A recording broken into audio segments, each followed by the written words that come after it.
Hello friends, मैं वीरेश चौधरी। स्वागत है आपका मेरी फैकल्टी ब्रिजवासी सीएनसी प्रोग्रामिंग में।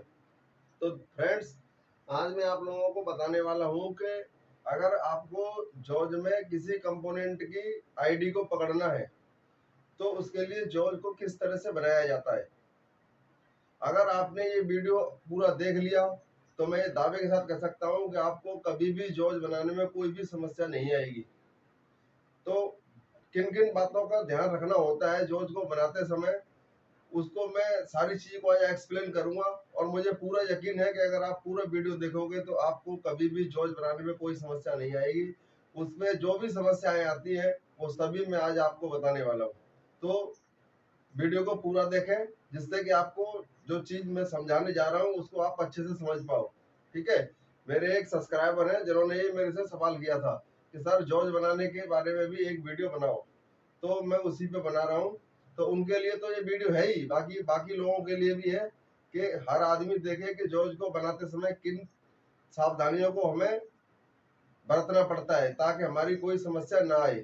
ठीक है। तो चलिए वीडियो को स्टार्ट करते हैं।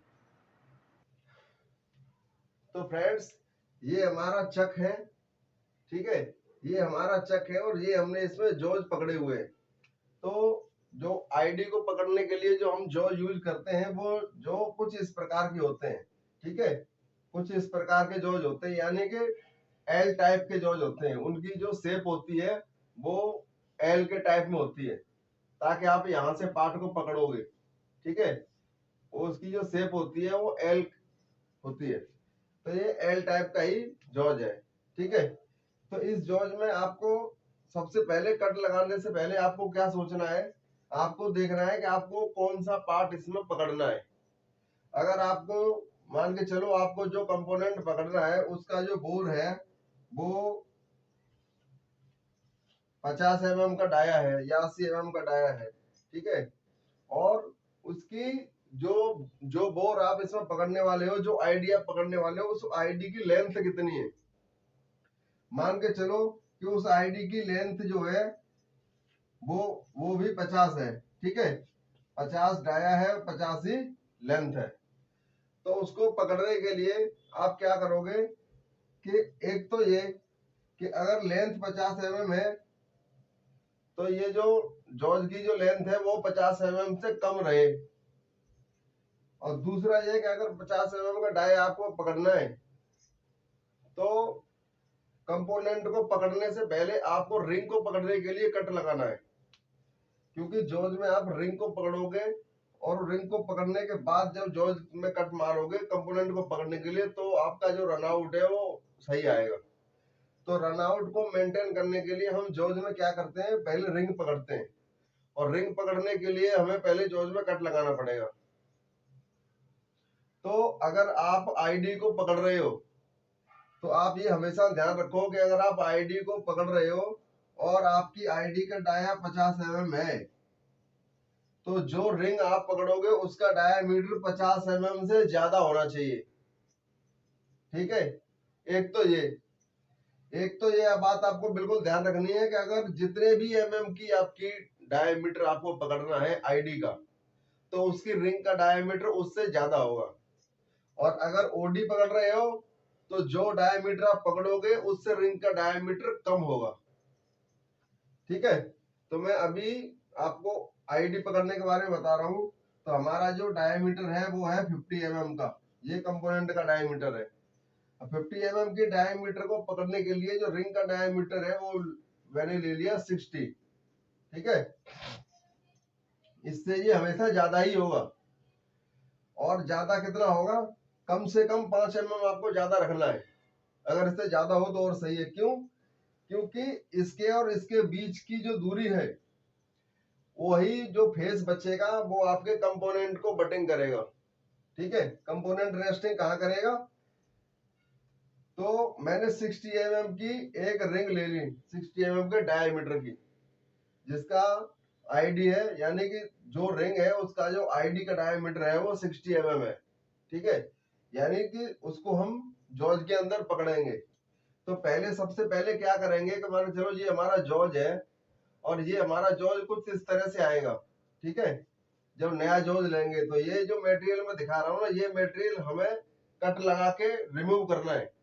कट लगा के रिमूव करेंगे तो जो हमारी जो शेप बचेगी वो ये बचेगी जोज की।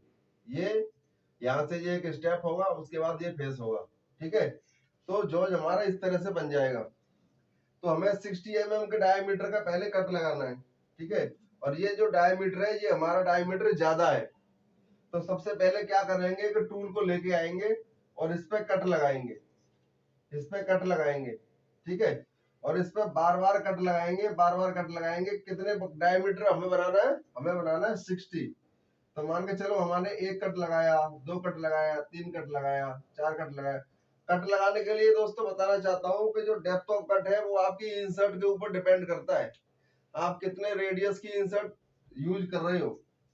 तो कट लगाते समय आपको ये देखना पड़ेगा आप कितने रेडियस की इंसर्ट यूज कर रहे हो, कौन सी इंसर्ट यूज कर रहे हो, और जो आपका हार्ड है या सॉफ्ट है, तो उसके हिसाब से डेप्थ ऑफ कट आपको लेना है, ठीक है। मैं ऐसे ही आपको नहीं कह सकता कि 2 mm का ले लो या 3 mm का ले लो या 1 mm का ले लो, वो इंसर्ट की स्ट्रेंथ के ऊपर है। अगर आपका सॉफ्ट जॉज है और 0.8 की इंसर्ट है तो 2 mm का कट आप आराम से ले लो, कोई इशू नहीं है, ठीक है। अगर सॉफ्ट जॉज है, इंसर्ट का रेडियस 0.8 है तो 2 mm का आप कट ले लो, तो डायमीटर पे 1 mm हो जाएगा, ठीक है। यानी 1 mm का डेप्थ ऑफ कट ले लोगे तो कोई इशू नहीं है, बड़े आराम से कटेगा। तो हमने ये पहला जो कट लगा दिया, फिर ये दूसरा लगा दिया, तीसरा लगा दिया, ठीक है। एक चीज आपको विशेष ध्यान देनी है कि जब आपको ये फिनिश कट लगाना है, ये जो आपको फिनिश कट लगाना है, तो फिनिश कट को लगाते समय यहाँ इसके जो कॉर्नर पर एक आपको थोड़ा सा अंडरकट बना देना है। अंडरकट इसलिए बना देना है कि इसके बीच में ये इस तरह का रेडियस ना बने। अगर रेडियस बनेगा तो जो आप रिंग बिठाओगे वो रिंग जैसे ही आप क्लेम करोगे वो रिंग बाहर हो जाएगी। रिंग क्या हो जाएगी? बाहर हो जाएगी, तो उसकी बटिंग सही नहीं आएगी। इसलिए यहाँ पे आपको क्या करना है कि जब आपका 60 mm का जो फिनिश कट लग रहा है, जहाँ पे आपका रिंग सही बैठ रहा है, तो आपको पहले टूल को लेके आना है और टूल को यहाँ पे कट लेके आना है, और जब बिल्कुल जड़ में चला जाए तो इसको थोड़ा सा अंदर की तरफ आपको ढकेल देना है। यानी कि आपको जो है इस तरह से, इस तरह से आपकी ये शेप हो जाए। यानी कि यहाँ पे एक अंडरकट हल्का सा मार देना है। जब टूल को आप यहाँ से कट लेके आओगे तो इसको थोड़ा सा एक्स में, जब फेस से टच कर जाएगा तो एक्स में थोड़ा सा डाउन कर दोगे, ठीक है। और बहुत ज्यादा डाउन करने की जरूरत नहीं है, आप 0.2 कर दो, आपका काम हो जाएगा, ठीक है। वहां थोड़ा सा रेडियस जो है वो बनेगा नहीं और वह अंडरकट हो जाएगा। अंडरकट हो जाएगा तो आप जो रिंग बनाओगे, रिंग जो बिठाओगे वो बहुत अच्छे से रिंग आपके कंपोनेंट में जो आपकी रिंग अच्छे से बैठ जाएगी, ठीक है। अन्यथा आपकी जो रिंग है वो सही से बैठेगी नहीं। तो ये जो शेप है आपकी, ये कुछ इस तरह से हो जाएगी, इस तरह से, ठीक है, इस तरह से।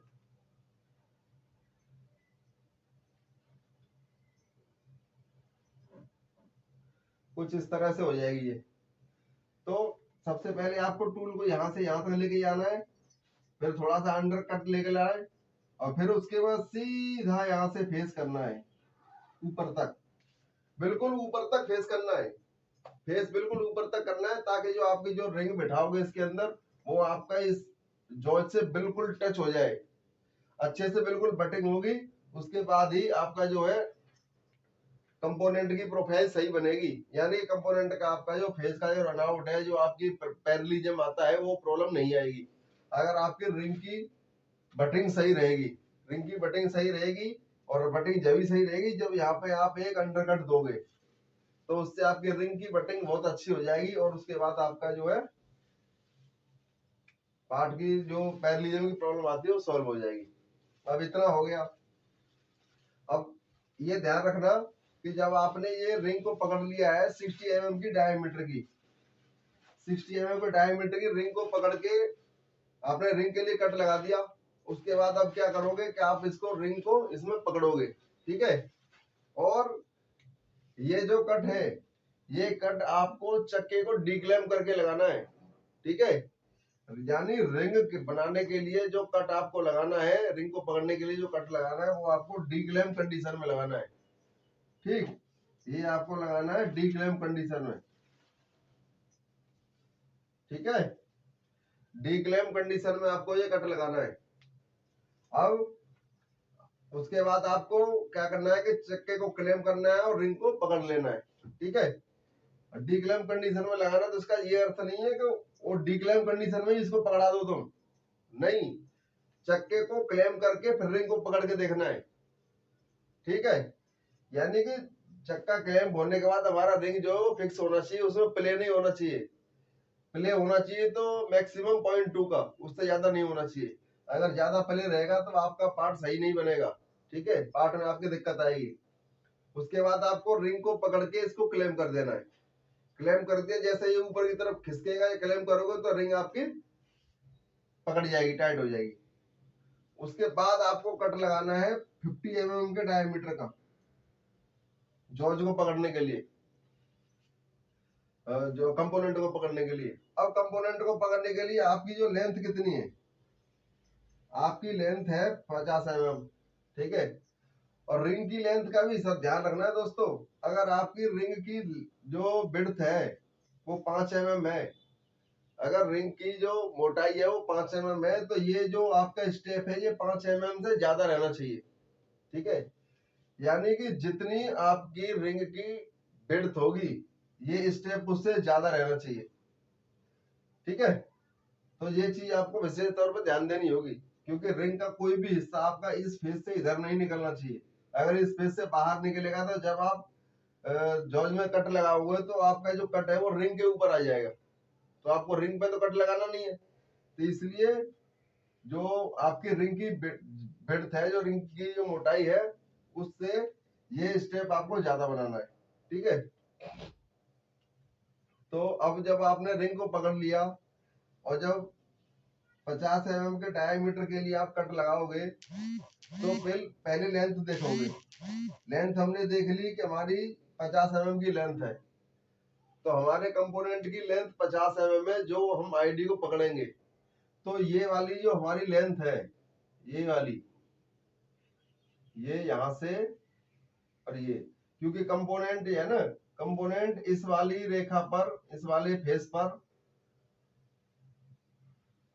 इस वाले फेस पर बटिंग करेगा आपका, इस वाले फेस पर बटिंग करेगा आपका।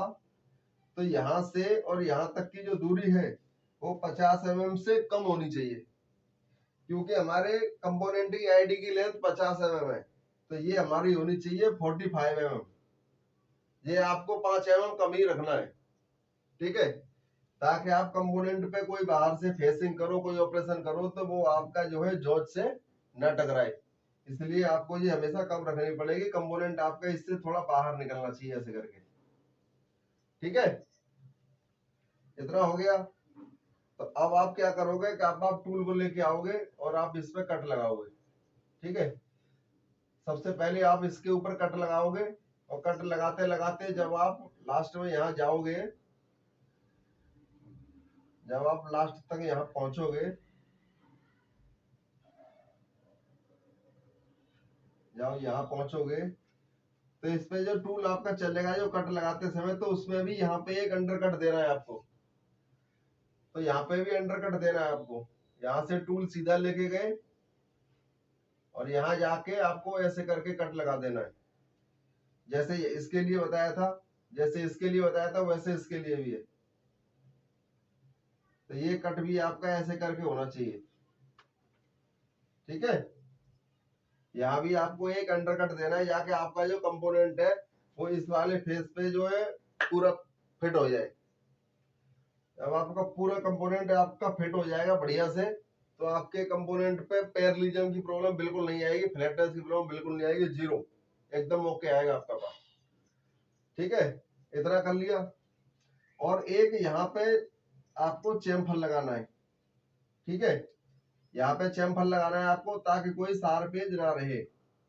यहाँ से कट लगाया, लास्ट में गए बिल्कुल फेस पे, जब टच हो गया उसके बाद टूल को अंदर 0.2 कर लिया, फिर एक्स में प्लस कर लिया, फिर एक्स में ऊपर लेके गए, तो यहाँ पे जाके आपको एक वो मार दिया, क्या मार दिया, चेम्फर थोड़ा सा, ठीक है। और उसके बाद टूल को वापस ले लिया और यहाँ भी एक चेम्फर लगा दिया, ठीक है। यहाँ भी चैम्फर लगाना है आपको, ठीक है, यहाँ भी चैम्फर लगाना है। और ये लेंथ 45 mm रहेगी। अगर ये लेंथ 45 mm रहती है, अगर ये कट लगाने के बाद आपने कंपोनेंट को इसमें पकड़ा और उसके बाद में अगर ये लेंथ कम पड़ी, मतलब अगर लेंथ ज्यादा रही, तो आपको इसमें फेस पे भी कट लगा देना है। आप इसमें फेस पे कट लगाओगे और कहां तक लेके जाओगे, इसको 45 mm कर दोगे, क्योंकि आपके कंपोनेंट की लेंथ 50 mm, 50 से कम कर दोगे और उसके बाद यहाँ पे लगा दोगे चैम्फर। तो आपका ये जोज हो गया कंप्लीट। अब इस जोज पे आप जो कंपोनेंट पकड़ के बनाओगे, उसका पैरेललिज्म, उसका रनआउट बिल्कुल नहीं आएगा, आपकी प्रॉब्लम सॉल्व हो जाएगी, कंपोनेंट आपका स्लिप नहीं करेगा। और एक चीज का विशेष ध्यान ये देना है कि आपकी रिंग में, अगर आपको रिंग को पकड़ने में मान के चलो आपका जो प्ले है वो लगभग 0.2 है, ठीक है, लगभग, तो कंपोनेंट को पकड़ने में भी आपका प्ले लगभग 0.2 ही होना चाहिए। अगर आपकी दोनों की रिंग की और कंपोनेंट को दोनों को पकड़ने में अगर आपकी प्ले सेम रहेगी, बराबर रहेगी, तो क्या होगा कि ये जॉज की जो राउंडनेस होती है ना, वो दोनों की सेम होगी, तो जो कंपोनेंट पे डेंट नहीं आएगा और आपका कंपोनेंट स्लिप नहीं होगा। और आप अगर ब्लू मैचिंग करके देखोगे तो आपका जो कंपोनेंट है वो पूरा प्रॉपर पकड़ेगा, समझ गए? यानी कि इतने हिस्से में आपका जॉज है, इतने हिस्से पर, ठीक है, मान के चलो ये जॉज है, आपने यहाँ पे ब्लू लगा दिया, उसके बाद कंपोनेंट को आप पकड़ोगे डिक्लेम करके, फिर निकाल के कंपोनेंट पे देखोगे तो इतने पूरे हिस्से पर आपका जो है ब्लू लगा हुआ आना चाहिए कंपोनेंट के ऊपर, जिससे आपको पता चल जाएगा कि आपका जो कंपोनेंट की जो पकड़ है वो पूरी स्ट्रॉन्ग है, ठीक है। अगर आपकी स्ट्रॉन्ग जब ही रहेगी जब आपकी दोनों की प्ले सेम रहेगी, और उसके बाद आपका कंपोनेंट में कोई समस्या नहीं आएगी।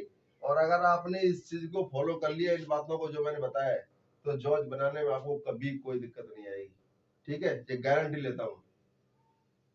तो कैसा लगा वीडियो आपको कमेंट करके जरूर बताना, और अच्छा लगा हो वीडियो तो लाइक कर देना, शेयर कर देना, और चैनल को सब्सक्राइब कर लेना। चैनल को सब्सक्राइब आप लोग करते नहीं हो, आपका एक पैसा नहीं लग रहा, आपको मुफ्त में चैनल सब्सक्राइब करना है और आपको कुछ न कुछ सीखने को ही मिलेगा। तो सब्सक्राइब कर लेना प्लीज। धन्यवाद।